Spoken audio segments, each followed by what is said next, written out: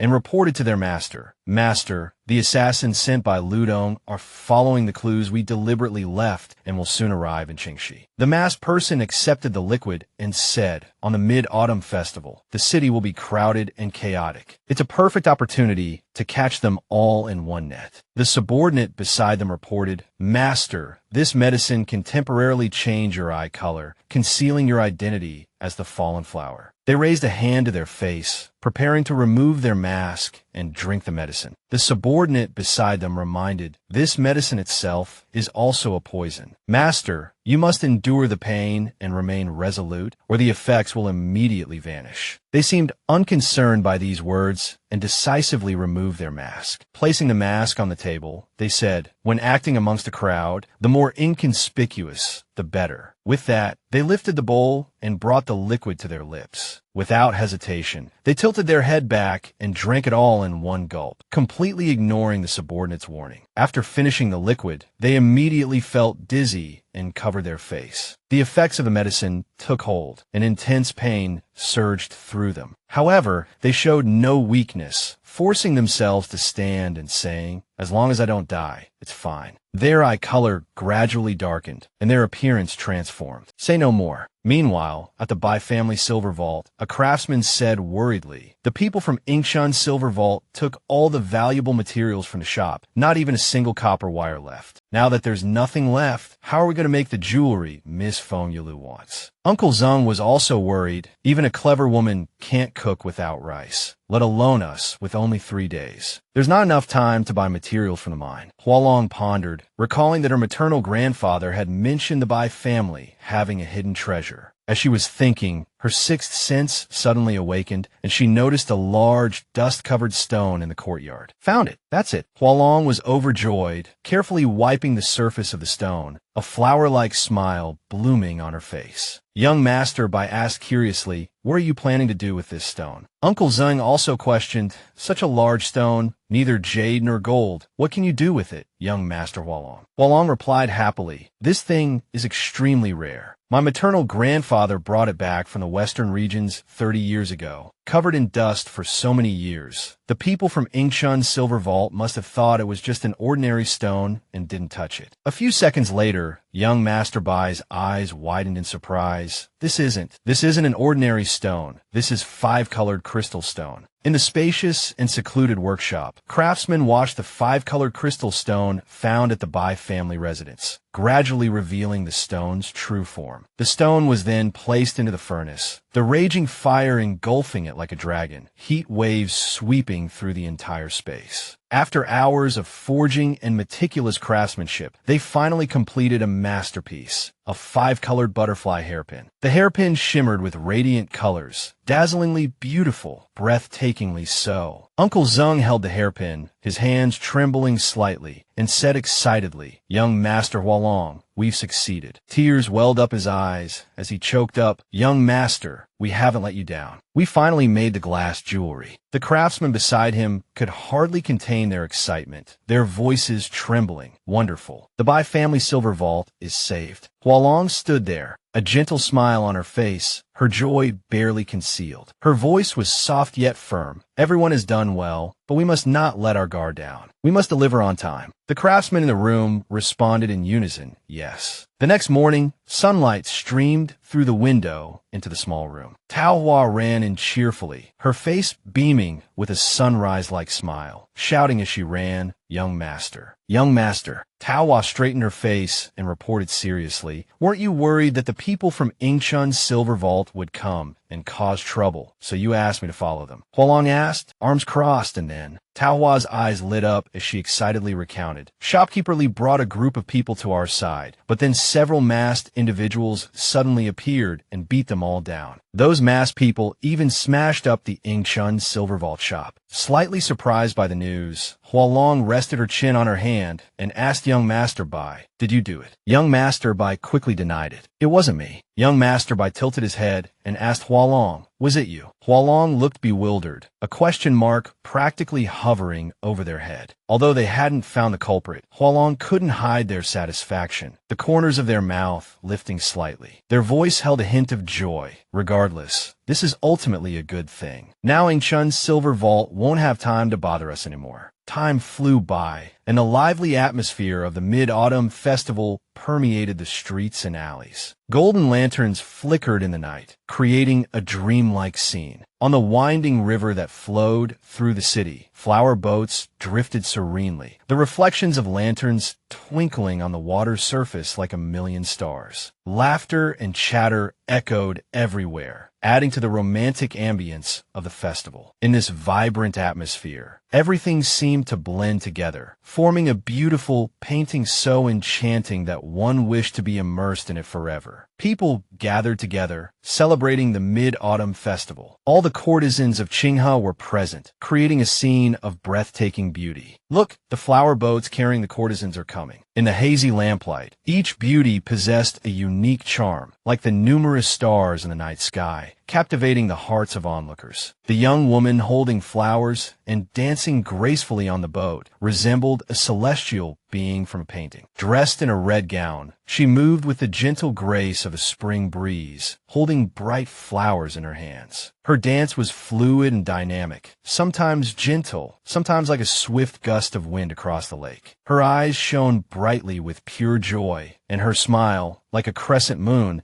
was both mysterious and alluring, drawing the attention of everyone on the surrounding boats. As beautiful as a lotus flower, her face was as clear as morning dew on pink petals. Her skin was like jade, her cheeks flushed with the blush of a newly blossomed flower, exuding an air of gentle elegance. Her eyes, clear as autumn water, were like those of a newly bloomed lotus, pure and flawless. Even the surrounding space seemed to become tranquil in the presence of her ethereal beauty. The young woman raised a bamboo flute to her lips and played a soft, profound melody that held a strange allure. Her long hair flowed like a stream, further enhancing her resemblance to a celestial fairy. The gentle music flowing from her slightly parted red lips seemed to transport listeners into a dreamlike state. Another young woman played a moon lute, creating a mesmerizing scene. Her slender fingers gracefully plucked the strings, each note melodious and captivating, sometimes gentle, sometimes as powerful as ocean waves, leaving a lasting impression. A man with excitement gleaming in his eyes turned to his companion and exclaimed, "Zhuang, the courtesan of Wan Hua Tower, is truly beautiful." Before he could finish, someone beside him interjected with a hint of disagreement. In terms of talent, Qinglu of Wan Hua Tower is still superior. A group of men gathered, each expressing their own opinions, endlessly discussing the famous beauties of the town. The topic quickly shifted, and a middle-aged man chimed in. "I heard that Fengyu Tower is using jewelry from the Bai family silver vault this time." Before anyone could stop him, someone nodded in agreement,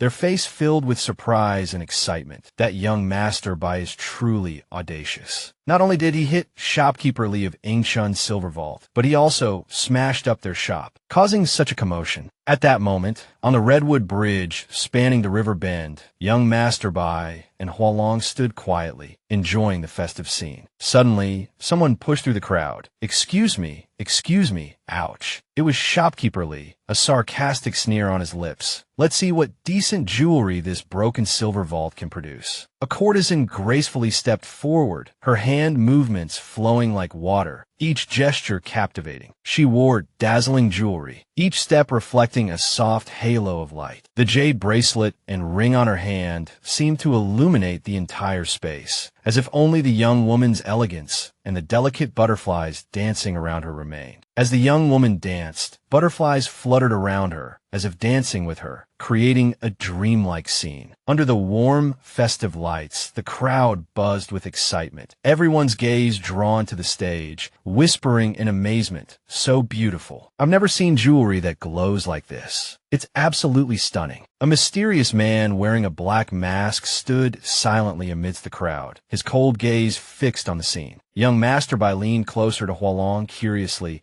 "I've seen a lot of glazed ornaments, but how is yours so dazzling?" Hua Long didn't rush to answer, instead toying with the hairpin in their hand, turning in the light so the details of the butterfly shimmered. They smiled and said, "It's just a little ingenuity." Glazed ornaments are inherently imperfect. During the day, they can't compare to the opulence of gold and jade. But at night, the tiny cracks in the glaze reflect even brighter light. If you rush the process of making glazed jewelry, the finished product will appear crude and won't stand up to close scrutiny. So you have to catch a few more butterflies to divert everyone's attention. Hua Long suddenly looked aside, her eyes sharp as if she had sensed something amiss. Her voice became grave. "Something's not right." Hua Long immediately became alert. Young Master Bai frowned in confusion, sniffed the air, and then whispered, "There's the smell of blood." Blood. Before he could finish his sentence, Hua Long's pupils dilated. "Someone's here," she cried out. The festive atmosphere vanished in an instant, replaced by the whoosh of blades cutting through the air. A group of assassins leaped down from the rooftops, swords drawn, murderous intent radiating from them. It turned out the masked person was their target. His expression was cold and composed, chillingly so. One assassin pointed his sword at him, gritting his teeth. "Your life ends here." The moment the words left his mouth, the masked person drew his sword without hesitation. From the bridge, young masterby shouted anxiously, his voice echoing through the scene. "Hua Long, run. It's dangerous." But Hua Long stood frozen, her gaze fixed on the masked person fighting. A strange feeling stirred within her, a sense of familiarity. She furrowed her brow, thinking, wait, he looked familiar. Just then, the masked person glanced in her direction. Panic erupted in the crowd.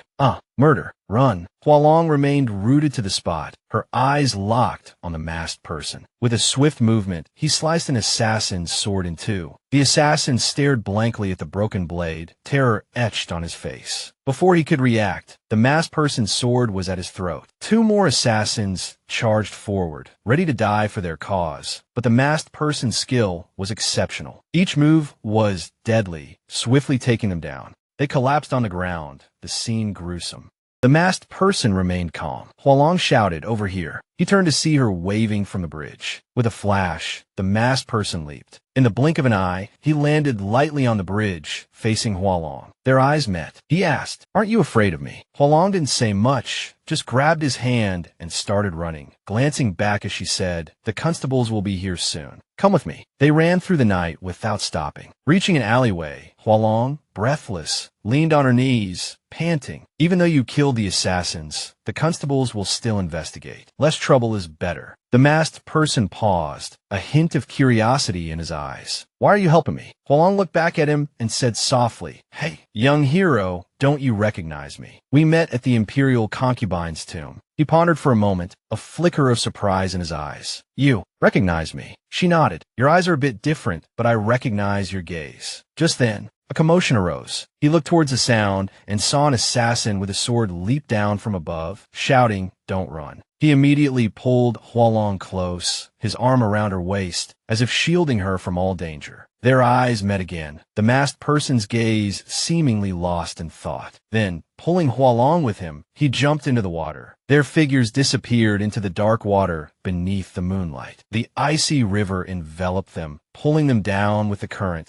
the waves crashing around them as if trying to wash everything away. Hua Long clearly felt his strength, his arms still firmly around her, as if he were carrying her through each wave. Moonlight filtered through the water, casting faint shadows that illuminated her beautiful face. His eyes beneath the water were like an abyss, cold and deep, as if they could see through everything, yet no one could see through them. His gaze held a trace of coldness. It was also firm and mysterious, like someone who could never be fully understood. Those eyes were both dangerous and captivating, drawing one in, as if lost in his world. Hua Long was held in his embrace, their eyes locked, the air thick with tension, as if an invisible thread connected them. At that moment, Hua Long could clearly feel his breath, so close. She looked up, her eyes wide. Hua Long reached out, her fingertips gently touching his mask, her movements soft yet decisive, as if she wanted to see the face beneath. In the clear water, their gazes met. The masked man gently pressed on Hua Long's waist, pulling her closer, and in that moment, she reached out to touch the cold mask. He grasped her hand, his palm warm and firm. Together, they sank into the deeper darkness of the water, as if enveloped by the current. Then, they surfaced together, drenched.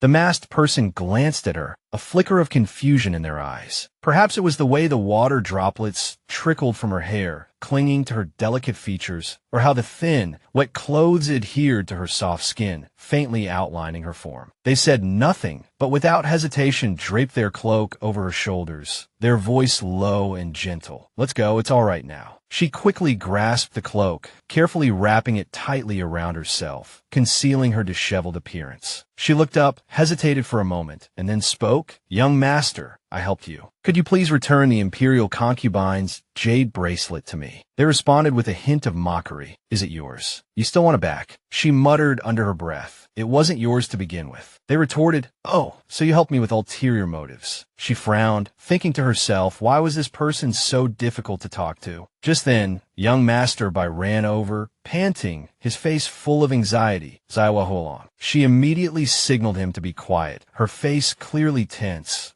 Didn't I tell you to call me young master when we're out? Still catching his breath, he asked, are you all right? Luabo had quite a few men. Why were you running around alone? She looked back. The masked person was already gone. She thought, as expected, they've already left. She turned back to young Master Bai, forcing an awkward smile. There was a fight over there, and I was pushed into the water. I swam over here, haha. Young Master Bai raised an eyebrow. Are you stupid? His gaze suddenly fell on the unfamiliar cloak she was wearing, his expression puzzled.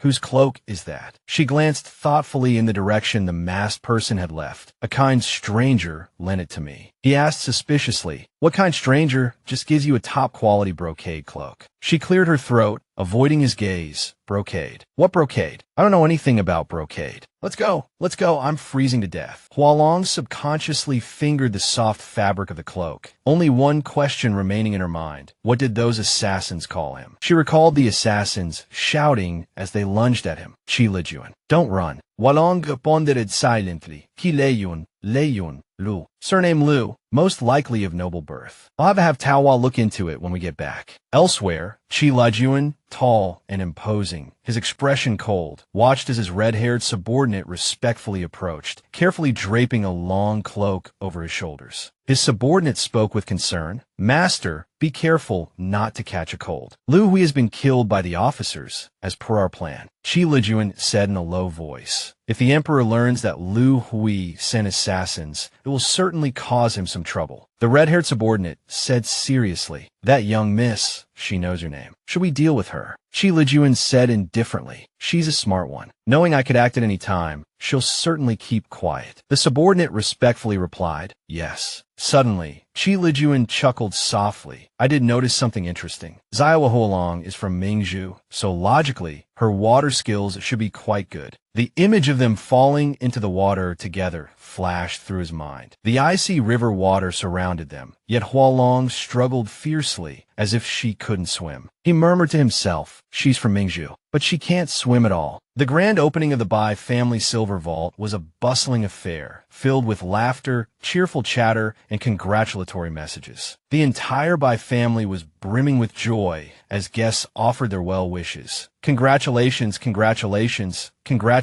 Master Bai. Firecrackers crackled and popped. Hua Long's face radiated a brilliant smile, her eyes sparkling. She pulled down the red silk, revealing the brand new Bai family silver vault sign. Her clear voice rang out proudly. The Bai family silver vault is officially reopened. She held aloft a delicate piece of jewelry, her smile radiant. Today, every guest will receive a silver lotus flower. Applause thundered, and congratulations continued to pour in. Grand opening. Master Bai, your granddaughter is truly capable. Congratulations, Master Bai. Master Bai laughed heartily, his face flushed with pride. Let's all celebrate. From behind the doorway, young Master Bai and Qing Zhu took in the lively opening scene. Young Master Bai clicked his tongue. TSK. She doesn't act like a 16-year-old girl on her first outing at all. Breaking off the engagement wasn't a loss. And she even got the family fortune back from those villains. Qing Zhu nodded, his eyes full of admiration. The young miss is truly remarkable. Young Master Bai stepped forward. Come on, let's see if she has anything new in her shop. Inside the shop, the atmosphere was lively, with young women gathered around, admiring the exquisite jewelry, their eyes filled with wonder. Exclamations filled the air. So beautiful. This is as good as the jewelry from Jinling. Young Master Bai picked up a gold hairpin, examining it closely, then raised an eyebrow, saying meaningfully, not bad. This one would suit you too, Hua Long, standing to the side, puffed out her cheeks slightly, a hint of playful reproach in her eyes. In a coquettish voice, she said, Young Master Bai, stop teasing me. Just then, the wooden door creaked open, and two women with graceful figures, wearing veiled hats, quietly entered, their steps elegant. Hua Long glanced at them instinctively and saw the veiled women walk straight towards the jewelry display. A dazzling hairpin adorned her hair. Not just that woman, but the other one beside her as well. Hua Long's eyes widened in surprise, her heart skipping a beat. That's, she thought, trembling slightly. That's my hairpin from my past life. While Hua Long was still apprehensive, she suddenly noticed someone walking in boisterously. Welcome, ladies. It was a woman's voice, sweet as honey, her lips small and rosy. Young Masterby. A flurry of giggles erupted from the group of women. The woman at the front, holding a peacock feather fan, tripped playfully. The girls from Phoenix Jade House, here especially to keep young Masterby company. Amidst the laughter, a strange figure flashed by.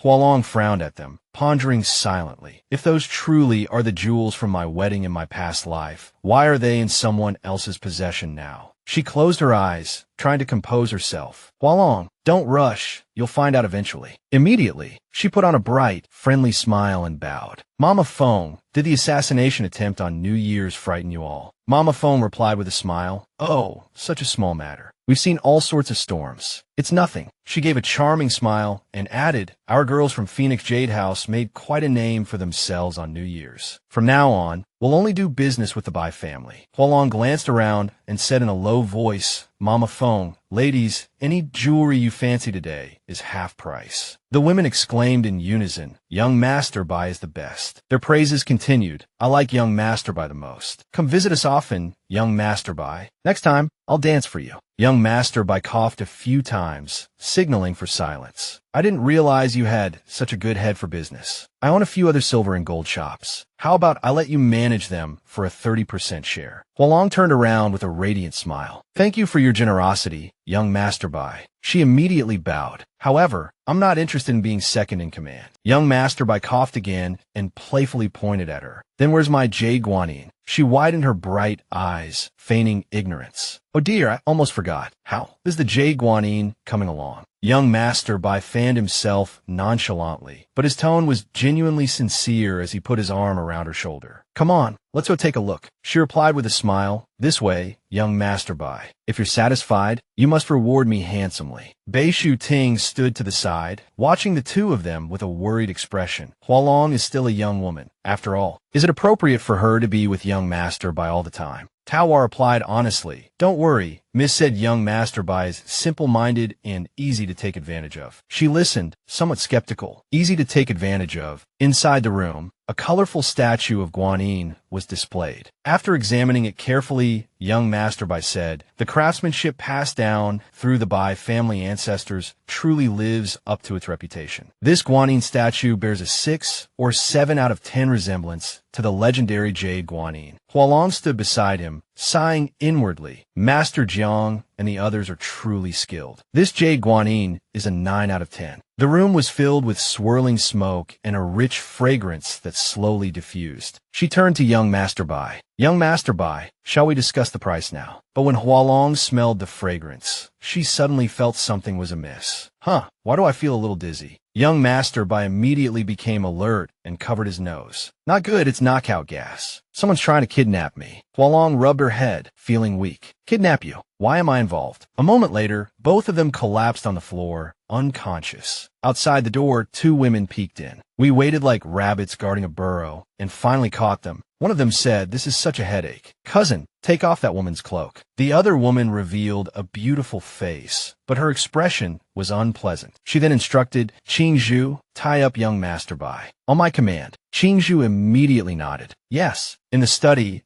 a gentle breeze blew. Hua Long was lying on the bed, hugging a large, soft object, a pillow. She slowly opened her eyes. Hua Long suddenly woke up and realized that the thing she was comfortably hugging, with her leg draped over, was not a pillow. It was Young Masterby. She immediately sat up, her heart pounding, and quickly hugged herself, letting out a shrill scream as she frantically looked around. Where am I? Suddenly, a voice came from outside the door. Are they still not awake? This immediately caught Hua Long's attention, and she peeked and eavesdropped through the crack in the door. 2 women were talking in low voices outside. It's that young girl from before. Why did Qingzhu bring Young Masterby here as well? Could he be someone important? She stroked her chin and frowned. These two seem very close. Could it be that Young Masterby is one of Long Yin's people? Inside the room, Hua Long held her breath, concentrating on their conversation. She quickly splashed some water on the still unconscious Young Masterby, appearing somewhat panicked. Hey, young Master Bai, wake up. He sat up, rubbing his eyes. Ugh, my head hurts. She urged him incessantly. Young Master Bai, we've been kidnapped. Think of something. She paused, then added, whoever kidnapped us has good taste. It's definitely not for money. Look at this room. Could it be some rich person with a peculiar hobby? Something on the table beside them was emitting smoke. Hua Long inadvertently saw it, and her face instantly changed. She shook young Master Bai desperately, asking nervously, oh no, are we going to be sold to that kind of place? To be male concubines? Young Master Bai rubbed his head, looking bewildered. Huh? Young Master Bai covered one eye and glanced at her coldly, his expression full of scrutiny and detachment. He stretched out his legs, looking unconcerned, and replied confidently, what? This is my bedroom. Hua Long was stunned, completely taken aback. Huh? Your bedroom. She seemed to suddenly understand something. Wait, so we're lying on your bed in your room. Young Master Bai finally reacted, his cheeks flushing instantly. Just then, a servant walked in. He said, Qingzhu.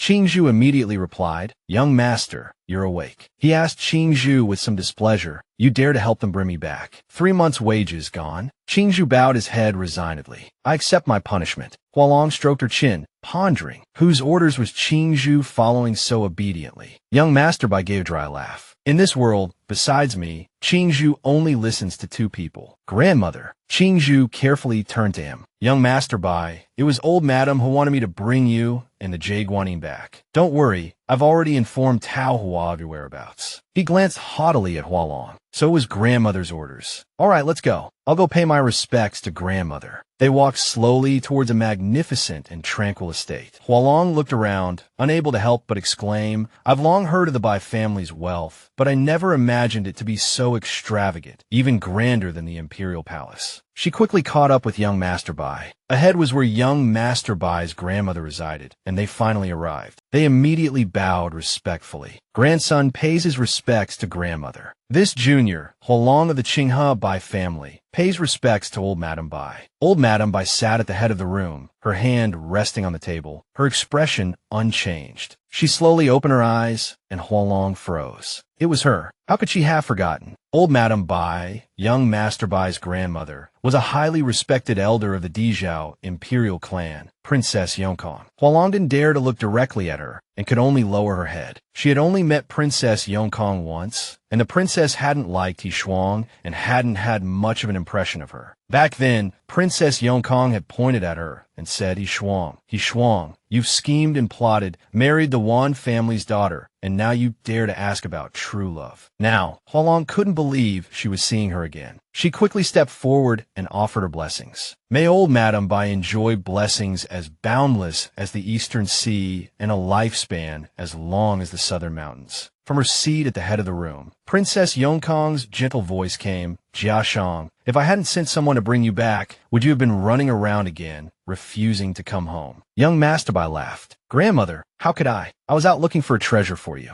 As he spoke, he raised his voice. 2 servants carried the Jade Guanyin forward. Young Master Bai said with a sincere expression, Grandmother, after much hardship, your grandson has finally recovered your long-lost Jade Guanyin. He spoke righteously. As if he had accomplished a great feat, he glanced at Hua Long standing beside him and continued, This is the owner of the Qinghe Bai family silver vault. Thanks to him, I was able to find the Jade Guanyin. Old Madam Bai simply smiled faintly and gave a soft acknowledgement. Hua Long also stepped forward and said, It is my honor to present this treasure to old Madam Bai. Young Master Bai snapped his folding fan shut, a hint of triumph in his voice. Grandmother promised me that as long as I found this Jade Guanyin, she wouldn't force me to marry. Princess Yongkong, a smile playing on her lips, said softly, If you don't want to marry right away, then get engaged first. You can always marry a few years later. Young Master Bai froze, stunned. Grandmother, how can you go back on your word? He exclaimed anxiously. She waved a hand to silence him. Enough, it's settled. Jiayin, Yuyin, you may all leave. I need to speak with Jia Shang and this young Master Bai privately. The 2 girls acknowledged the order with a nod and left. A moment later, only the 3 of them remained in the room. Princess Yongkong's bright smile suddenly vanished. Young Master Bai looked displeased. Grandmother, what is it you want to say? Her gaze shifted to Hua Long, and her voice sharpened. You have some nerve trying to fool my grandson with a fake Guanyin. The purple sunflower guanine was destroyed 7 years ago in noble consort Wang's palace. How dare you claim to have found it? She raged. Someone take this fraud to the authorities. Hua Long froze, thinking I've been exposed. Young Master Bai quickly interjected, Grandmother, no, don't arrest him. I asked him to make the fake. Hua Long also hastily knelt and bowed. Please forgive me, old madam. He quickly explained, Grandmother, you know there is no purple sunflower guanine in the world anymore. So why did you ask me to find it? Princess Yongkong slowly descended the steps, reaching out as if to touch the surface of the jade guanine. The jade statue reflected her image. Princess Yongkong said, Jiashong, since you were so resistant to my marriage arrangements, I had no choice but to resort to this. She turned, a frown creasing her brow. However, this guanine statue is identical to the crimson sunflower guanine in the palace. Such exquisite craftsmanship. Why bother making a fake? Princess Yongkong glanced coldly at Hua Long. Tell me, what is your true purpose in approaching Jiashong? Hua Long pressed their palms together and bowed slightly, their voice sweet as honey. It is my honor to serve young Master Bai. I also have a small selfish desire, hoping that the Bai family silver vault can receive the protection of the northern estate. Hua Long tilted their head slightly, a playful glint in their eye. I wish to become the top artisan of the silver vault and serve young Master Bai wholeheartedly. A gentle smile touched Princess Yongkong's lips, her tone laced with amusement. Very well. Then follow Jiashong diligently, and don't betray his trust. At that moment, young Master Bai was leisurely peeling a grape, about to pop it into his mouth. Young Master Bai leaned back against the chaise lounge, lounging casually, chewing slowly. You have a silver tongue. You've even charmed my grandmother. Hua Long rested their chin on their hand, their expression calm, but inwardly thinking, this old woman is too shrewd. One wrong word, and my life could be forfeit. Their smile returned as they turned to young Master Bai, their voice soft. Young Master Bai, if you're satisfied,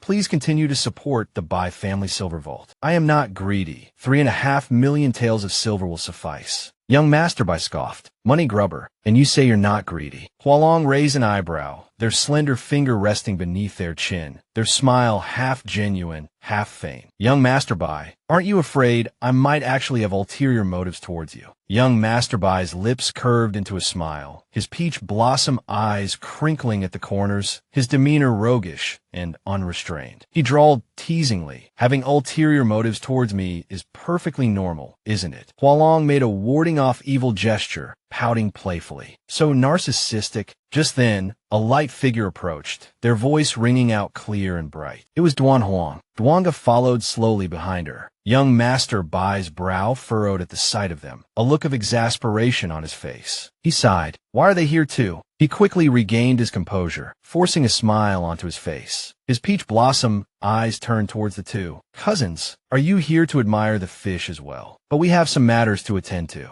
Without waiting for a reply, he grabbed Hua Long's wrist and pulled them away, giving them no chance to react. Together, they left the imperial garden. Hua Long hurried to keep up, suddenly remembering something. They called out, by the way, I haven't asked you, young Master Bai, why are you so determined to avoid marriage? Young Master Bai didn't turn back, attempting to evade the question, but eventually replied, my grandmother favors those two cousins. One is arrogant, the other timid. I don't like either of them. Hua Long feigned judgment. You're so picky. Are you expecting to marry a celestial fairy? Young Master Bai immediately turned, glaring at her angrily. Didn't you also criticize Chun Yin for being weak and incompetent? Hua Long calmly turned their face away, avoiding his gaze, pretending not to hear. In the imperial garden, as soon as the two left, Duanga's face darkened with anger. Honestly, cousin always leaves after just a few words. Duan Huang softly consoled her. Sister, don't be angry. Cousin might really have something to do. The two looked at each other, their eyes holding different emotions, one gentle, the other arrogant. Duanga frowned, her displeasure evident. What could cousin possibly have to do? He spends all day with that merchant, clearly avoiding us on purpose. Saying this, she turned to look at the departing figures of young Master Bai and Hua Long. The two looked like a celestial couple. Duan Huang softly said, Sister, he is a guest invited by cousin. Don't keep calling him a merchant. Duanga scoffed, glaring resentfully at her sister. So what if he's a merchant? Cousin spends all his time with him. What's so great about that? She leaned closer to her sister, lowering her voice. Tell me,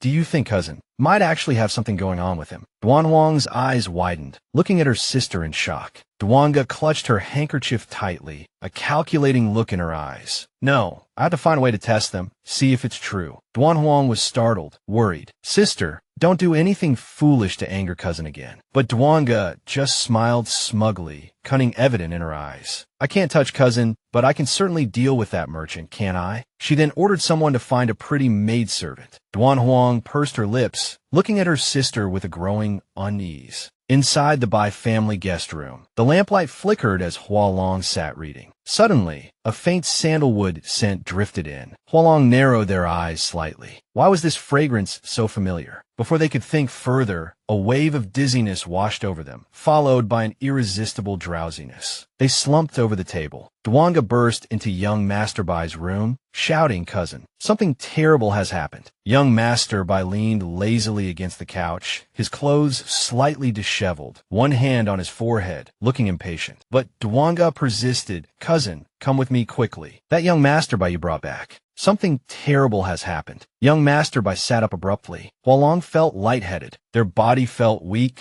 waves of dizziness washing over them, their eyes barely able to stay open. A graceful figure appeared before them, a faint fragrance lingering in the air. Hua Long froze as they saw a young woman undressing. Hua Long jumped up in fright, shouting, "Who are you? What are you trying to do?" The young woman blinked, a shy smile playing on her lips. "Young Master Bai, I am here to serve you." Hua Long recoiled in terror, goosebumps rising on their skin, stammering, "You don't come any closer." The young woman said shyly, "Young Master Bai, don't you like me?" Hua Long's eyes widened in alarm. Someone was trying to frame them with this despicable tactic. Before they could react, the young woman lunged forward, her soft body pressing against theirs. Hua Long's body stiffened, their heart pounding with fear. "But I'm a woman." Duanga led young Master Bai to Hua Long's door, whispering, "Cousin." Young Master Bai's dark eyes swept over the closed door, his brow furrowed. "What's wrong with him?" Duanga pouted, muttering. Someone saw him flirting with a maidservant. Young Master Bai's face stiffened. "You said he was doing what?" Duanga pushed the door open without hesitation. "That young Master Bai is a hypocrite. Cousin, if you don't believe me, come in and see." Behind the thin gauze curtain, two figures were intertwined, Hua Long on top, the maidservant below, very close together. The maidservant's voice was slightly flustered. "Young Master Bai, is this really all right?" Hua Long replied gently, "Don't be afraid. Don't move." Duanga ripped open the curtain, scolding sharply, in broad daylight. "You dare to do such shameless things." But the scene before her made her pause, her brow furrowing tightly. Behind her, young Master Bai covered his mouth with his fan, unable to contain a smile. Hua Long was drawing the maidservant's eyebrows. The maidservant sat properly in the chair, her cheeks flushed, asking softly, "Young Master Bai, does this really look good?" Duanga stood frozen, her face dark, rolling her eyes. "What are you doing?" From within the room, Hua Long replied calmly, "Miss Duanga, this maidservant heard that I'm the owner of the Bai family silver vault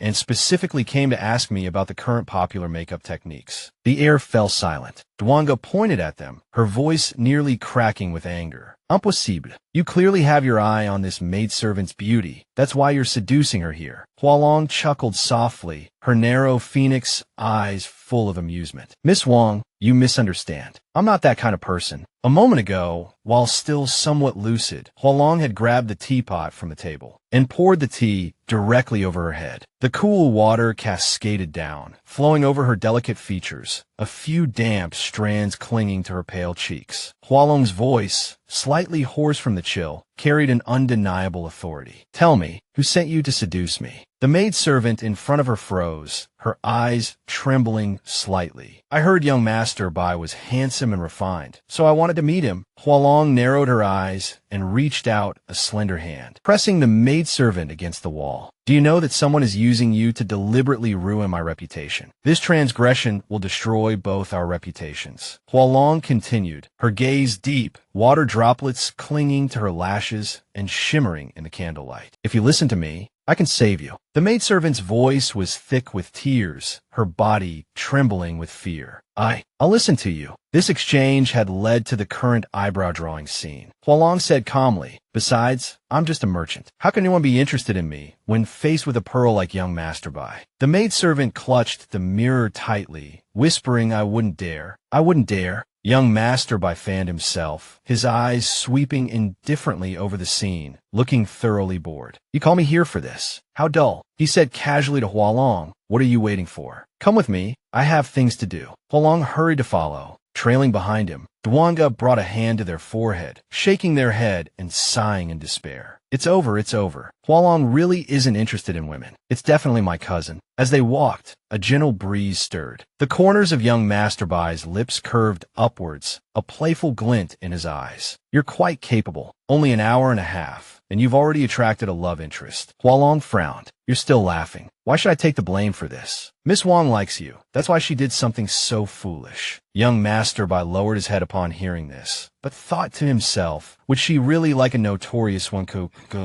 This scheme is probably just about securing the position of young Madame Bai. Hua Long slowly closed her eyes, her tone calm. As I see it, you haven't been fighting or womanizing. You simply don't live up to your dissolute reputation. Young Master Bai smiled faintly, a hint of mockery in his eyes. You've only been staying with me for a few days, and you dare to criticize me. How laughable. With that, he turned and left, leaving Hua Long standing bewildered in the middle of the path, blinking. She wondered, why did he lose his temper for no reason? Wait, now that he's gone, Hua Long suddenly realized something felt off. It seemed like the Bai family servants were all afraid of him. Why? Inside noble Consort Shu's courtyard, a faint sandalwood fragrance lingered. An old book with silver hair piled high in a bun looked solemn, bowing respectfully. Your Highness, this Miss Xiao is extremely cunning. Duanga is no match for her. Noble Consort Shu, her lips a vibrant red, smiled meaningfully. A girl with such scheming, as long as she stays by my daughter's side, will be an asset. With all due respect, the old bohok frowned, a hint of caution in her voice. This old servant believes young Master Bai seems to have no interest in either of the Duan cousins. I fear Miss Zhao's ambition is more than just being a helper. If young Master Bai takes a liking to her, with her merchant background, how could she be worthy? Noble Consort Shu chuckled. Although Jia Xiong appears frivolous, he is actually aloof and detached. If he truly likes her, then she is the most worthy. What does family background matter? What in this world is more precious than my grandson's affections? Those other things, what do they count for? Her eyes darkened slightly, as if pondering something. After a moment, a hint of unease crept in her voice. Investigate this Xiao Hua Long thoroughly. This palace feels uneasy. I keep thinking her face looks familiar. Night fell, and the soft, yellow light of the lamp spilled into the room. Hua Long efficiently folded the clean clothes, thinking to herself, the matter is settled. It's time to return to Qinghe. Before leaving, I still need to find out where Prince Duan's jewelry came from. But as a man, I can't enter the inner courtyard. I've got it. Hua Long clapped her hands, her eyes gleaming as she looked at the winding corridors. Maidservants formed a long line in the courtyard, carrying food boxes as they filed inside. Changing into a maidservant's uniform, Hua Long hid stealthily amongst the flowers. I need to find a way to get close to Duanga, then find an opportunity to extract information from her personal maidservant. She slowly followed the line, her eyes constantly scanning her surroundings, secretly plotting her next move. She even deliberately dotted a few faint freckles on her face, thinking, with this makeup, they shouldn't recognize me. It was late in Duanga's main room. The red candles emitted a soft glow, illuminating the beautiful faces of the two Duanga sisters. Duan Han said with some worry, "Sister, don't provoke cousin again." Duanga snorted softly and took a sip of tea. What's there to be afraid of? Her tone carried a hint of arrogance. If he dares to do anything to me, isn't he afraid of making himself look even worse? Duan Han panicked, whispering urgently, "Sister, keep your voice down." Duanga sneered, "Am I wrong? Look, besides me, which other noble lady would be willing to marry that heartless, unrighteous dandy who only relies on his mother?" Hua Long, standing to the side, heard Duanga's assessment of young Master Bai, and a flicker of surprise crossed her eyes. Duan Han tugged at her sister's sleeve, her eyes wide with pleading. "Sister, it's just a rumor. Maybe it's not true at all." Duanga frowned, her gaze sharp and dangerous. "It's been 4 years since we've seen Madame Bai. If she wasn't dead, why wouldn't she show herself?" Duan Han became even more flustered and quickly urged, "Sister, don't say any more. Cousin will be angry if he hears." Duanga reluctantly replied, "Fine, fine, I'll shut up. You, maidservant, come here and touch up my makeup and comb my hair." I need to dress up properly to see my dear brother. Hua Long stood there, her expression calm, only her eyes flickering slightly. Miss Duanga stroked her smooth hair and instructed, "Be careful. This hairpin belonged to noble Consort Wang. It's a rare treasure. I managed to get my hands on it with great difficulty." Duan Han tilted her head. "I heard that after noble Consort Wang died, the general's manor gave away all her old belongings, as if they wanted to completely sever ties with her." Duanga sneered, her voice cold and cruel. "Noble Consort Wang committed grave sins." Her reputation was already ruined. After she died, even her family wanted to disassociate themselves from her. In that instant, Hua Long, like a cat that had been lying still, finally bared her claws. Her hand tightened abruptly, and she swiftly pulled out the hairpin. "Ah, that hurts." Duanga shrieked. "This servant is guilty. Please forgive me." Mississippi Hua Long bowed her head, her voice trembling, feigning fear. Duanga's face flushed red with anger. She pointed at her and scolded, "You clumsy girl, you dare to pull out my hair. Someone, shave all her hair off." In her panic, Hua Long turned and ran. Duanga slammed the table and stood up abruptly, shouting angrily. She dared to run away. "Catch her!" Her shouts echoed through the courtyard. Duan Han narrowed her eyes, as if recalling something, murmuring to herself, "Why does this maidservant's figure look so familiar?" Hua Long stopped, panting, and opened her palm, revealing the glittering gold hairpin, the treasure she had just snatched. "Oh no, how did I bring the hairpin out? It'll be troublesome if I'm taken for a thief." Her eyes dimmed, but in that moment, she simply couldn't bear it any longer. Even breathing felt difficult. Anxious shouts came from the distance. "Has anyone seen the maidservant with freckles on her face?" Hua Long trembled all over, thinking, "If I'm caught, my identity will definitely be exposed." "Run." Without hesitation, she lifted her skirt and ran straight towards the Bai family ancestral hall. Another maidservant pointed and shouted, "Sisters, I just saw that maidservant run towards the ancestral hall. She must be hiding in there. Go find her." A maidservant protested in alarm. No,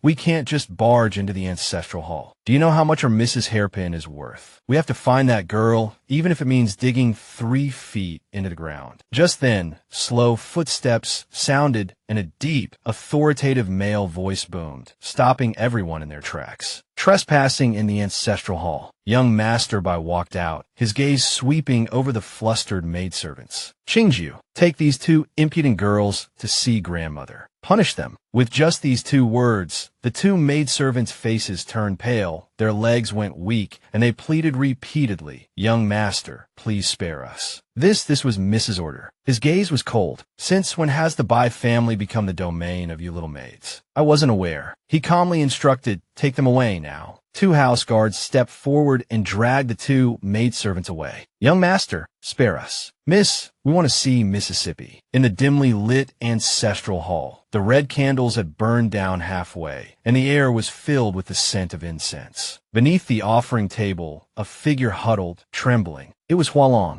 In her past life, she was the revered noble consort. That spring, when the peach blossoms were in full bloom, her father gave her a birthday present. "Hua Long, you are 15 years old today. This is a gift from your father. May you have a smooth and carefree life." It was a pair of exquisite gold hairpins. She inserted the hairpins into her hair. "Thank you, father. I love them." Her small hands hugged herself tightly, and memories surfaced in her blurred eyes. Could it be that in father's eyes, I was so unbearable, so disappointing? As soon as I died, he was eager to throw away all my belongings. There's no trace of me left in the general's manor. The tablecloth was suddenly pulled aside, revealing young Master Bai. He knelt before her, his voice cold yet tinged with surprise. "Why are you disguised as a maid, hiding here?" Hua Long looked up, sobbing silently. Tears streamed down her cheeks, giving her a fragile, heartbreaking appearance. Young Master Bai stared for a few seconds, then frowned slightly, his tone softening considerably. "What's wrong? Why are you crying like this? Your face is so pale." She turned her head away, pulling out a golden hairpin with trembling hands and offering it to him. "I'm sorry. I accidentally took Miss Duanga's hairpin. Please return it for me. If you like it, you can keep it. I'll tell grandmother and have her give Miss Duanga even more valuable gold and silver jewelry." She pushed him away, scrambling out like a wounded animal, her eyes filled with evasion. I don't want it. I don't want anything. Seeing her like this, he froze, at a loss for what to do. Then he said, forget it. Whatever you like, I can give you. I have a lot of money. His voice softened, inexplicably sincere. Although I don't know what happened to you. If you want to cry, then cry. I'll be here. No one will dare disturb you.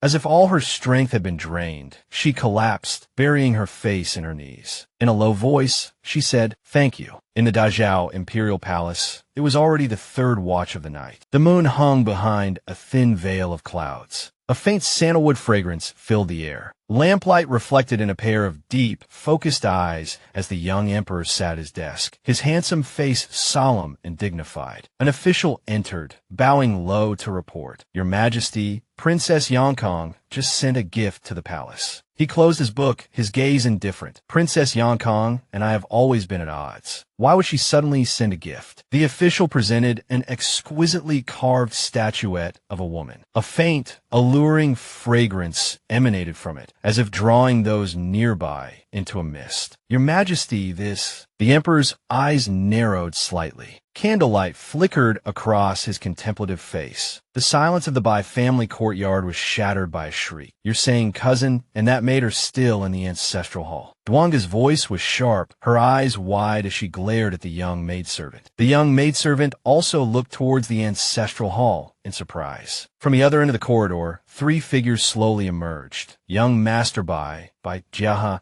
and an unfamiliar maid clutching a small bundle. Her expression was timid. Duanga rushed forward, furious like a cat whose tail had been stepped on. Cousin, why did you seize my maid? Young Master Bai's expression remained calm. Your maid trespassed in the ancestral hall. Grandmother will deal with her. His eyes still held no trace of emotion. Duanga immediately pointed at the maid beside young Master Bai, her voice shrill. This is the maid who stole my jewelry and ran away. My maid only entered the ancestral hall because she was worried. Cousin, I've never seen this maid before. She must be up to something. The unfamiliar maid lowered her head. Miss, you've mistaken me. I didn't take anything of yours. But Duanga wouldn't listen, gripping the maid's wrist tightly. It was you. Admit it. The maid's face was forced up, revealing pale skin and a pair of bewildered, clear eyes in the lamplight. Like a lost fawn, it wasn't Hua Long. Just then a familiar voice rang out. Miss Wanji, there you are. I've been looking everywhere for you. Hua Long walked forward. This maid broke Miss Wanji's jewelry and was so frightened she hid in the garden crying. I happened to come across her. She tilted her head slightly, glancing at another maid with freckles. I took the liberty of repairing the jewelry and returning it to Miss Wanji. Please forgive me, miss. The freckled maid trembled slightly, biting her lip and choking back a sob. It was my clumsiness that damaged the miss's jewelry. I ran away because I was afraid of being punished. Please forgive me, Miss Wanji. Duanga stared blankly at the maid in her grasp, then at the girl who had just apologized. They were clearly two different people. Then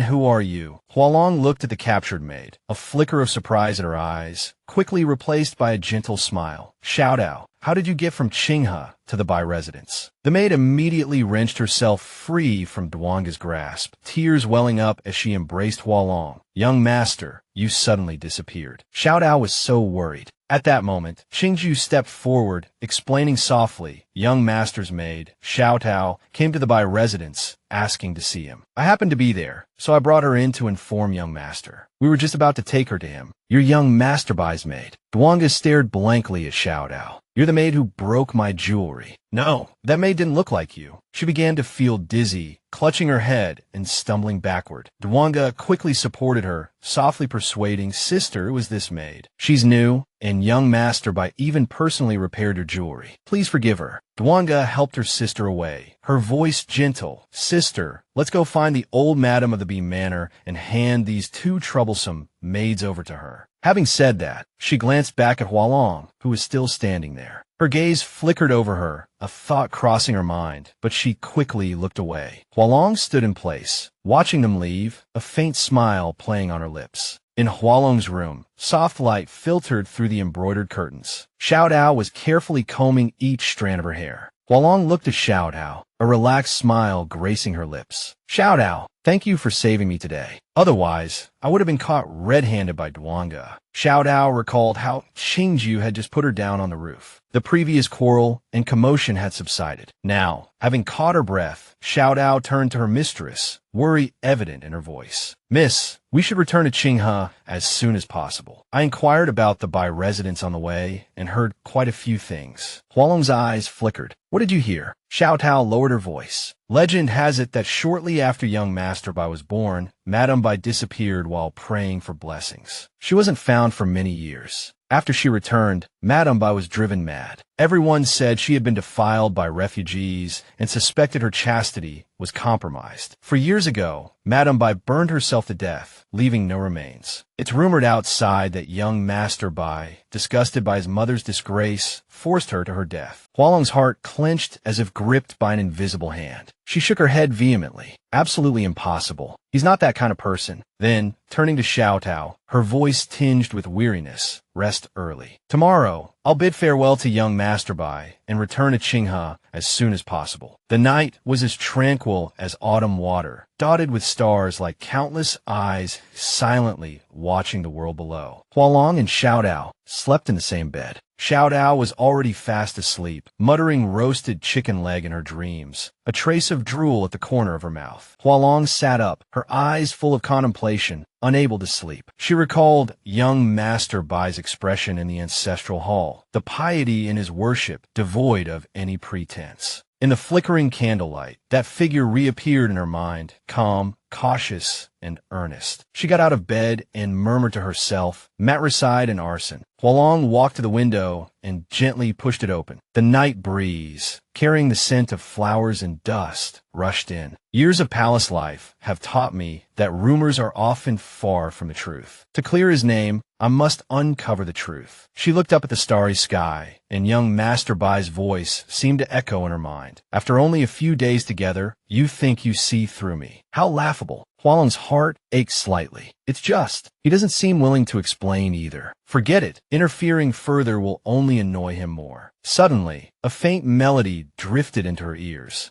Who's singing so late at night? She closed her eyes. The ethereal, unfamiliar song stirred inexplicable ripples in her heart. This melody doesn't sound like Dajiao music. A flicker of confusion crossed Hualong's eyes, followed by a wave of inexplicable fear that gripped her throat. Could it be a ghost? How terrifying. She hurriedly closed the window, firmly securing the latch. Beneath the distant rooftops, the shadows of the trees swayed. A red-haired, masked man was talking in a low voice with his companion, Qi Luo Jian. The singing stopped. It came from the back courtyard of the Bai residence. Qi Luo Jian narrowed his eyes, gazing coldly at the window that had just been closed. That woman was singing the song of returning far. The red-haired man tilted his head. Anyone who can sing that song must have lived in Luhue for many years. Perhaps she's the very person Master is looking for. To think that after all the trouble we went through to track her to the Bai residence, we'd encounter this little G. Qi Luo Jian said nothing more, his face beneath the mask expressionless. Perhaps we can use her.